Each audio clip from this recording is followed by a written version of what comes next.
Good Sunday morning. I'm Phil Prazen from NBC5. Gromer Jeffers, political writer with the Dallas Morning News, will return next week.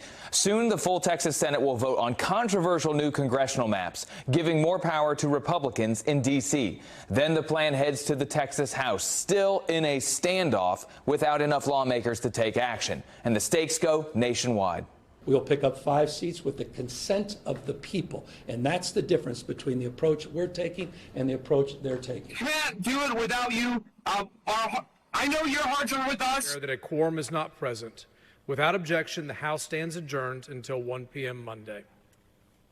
More than 51 Texas House Democrats left the state 1 week ago. They did so with the support of their allies in Texas to D.C. and other states in between.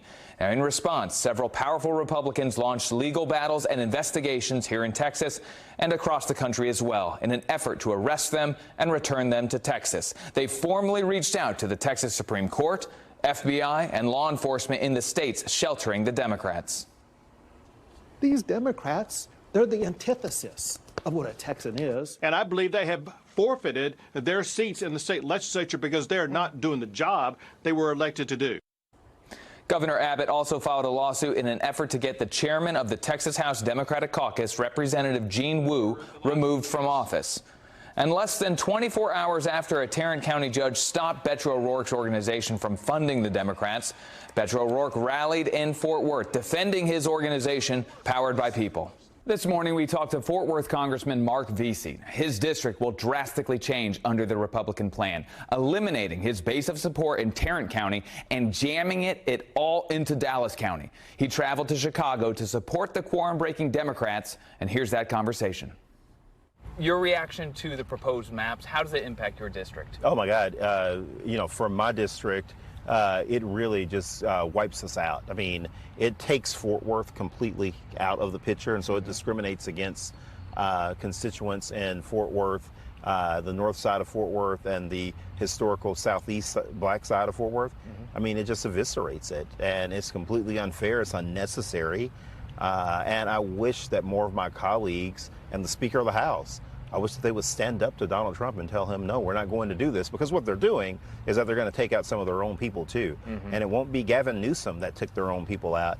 It'll be my colleagues in the Texas delegation and the North Texas delegation that didn't say anything and that just idly stood by and let Donald Trump have his way. Fort Worth will still have Congressman Craig Goldman, Roger Williams, Jake Elsey's district, new proposed district, will go in there. Why does it matter to have a Democratic voice from Tarrant County? It's huge to have a Democratic voice, because I know all of those guys and have a good relationship with all of those guys. But I can tell you that none of them, for instance, would put in the earmark that I put in to get the East Side YMCA reopened. Craig would never get the East Side YMCA open. Roger would never get the East Side YMCA reopened. Jake would never get the East Side YMCA open. That's not a priority for them. The priority that the Republicans in that district have, and that the white voters in that district have, differ from what the black and brown voters have in mind for what good government is. And they're going to be on the side of the white voters, not the brown and black voters, every time. And I know those guys, and I get along with those guys, but I'm telling you whose side they're going to take.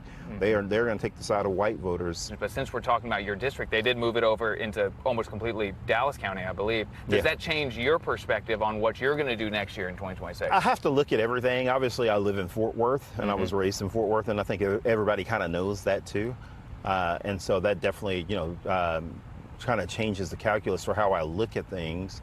And I will just wait to see what kind of happens after this process takes place with the quorum, after the other maps around the country come out, and if this map is ultimately, passed into law. I believe there will be some court litigation that will give us an opportunity. But outside of that, I just have to kind of wait for all of those things to play out. If these maps do become reality, is there another office statewide you would be interested in running for? I'd have to take a look at everything. I mean, I know that, people have, for a long time, just not now, have, talked to me about statewide. People have talked to me about countywide and Tarrant.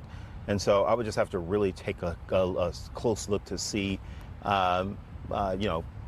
what all is available out there. But this could be the spark for one of those. the quorum break. Is this the right strategy for Democrats? Oh, it absolutely is the right strategy. This is how we fight back. And for a long time now, the activists, the base, a lot of Democratic groups that organize around standing up to Donald Trump, they have been asking us, why are you guys not fighting back? Why are you guys not doing anything? Well, now we're fighting back. And these state legislators, I got to tell you, they're making really a huge sacrifice. Unlike the U.S. House of Representatives, where Hakeem Jeffries is the person that appoints me to committees, whoever our Democratic leader is at the time, or the Democratic speaker at the time, that's who appoints Democrats to committees. Well, in the state House of Representatives, whoever the speaker is, Democrat or Republican, they decide who gets to be committee chairs, who gets to be what they call vice chairs, and who gets money in order to operate their committees. And the speaker decides everything for Democrats and Republican. And so they're making a big, big sacrifice by being here politically. I've heard many Republicans, including Congresswoman Beth Van Dyne on our show last week, said it's ironic that the Democrats went to Illinois, who I think it's 14 Democrat, 3 Republican seats. They go, this is a gerrymandered state on the Democratic side, favoring Democrats. Thoughts about that? And I just think that it's dumb, to be quite honest with you, because, and the reason why I say that is so dumb to say that, is that no one can point, no single Republican member of Congress, Donald Trump, Mike Johnson, Speaker of the House, no Republican influencer that has 1 million Twitter followers or 100 Twitter followers can look into this camera that we're talking into right now and say with a straight face that Illinois or any other Democratic state has ever done mid-decade redistricting. So we're not talking about oddly shaped maps. If you want to get into a game of oddly shaped maps, you can take a look at some of the Texas districts the way that they're currently drawn right now. You can take a look at districts. Goes all over the place. That I represent. You can take a look at in places in Georgia. You can take a look at places in Tennessee. You can take a look at in Florida. Oh my God! You want to talk about weirdly shaped districts? Look at Florida.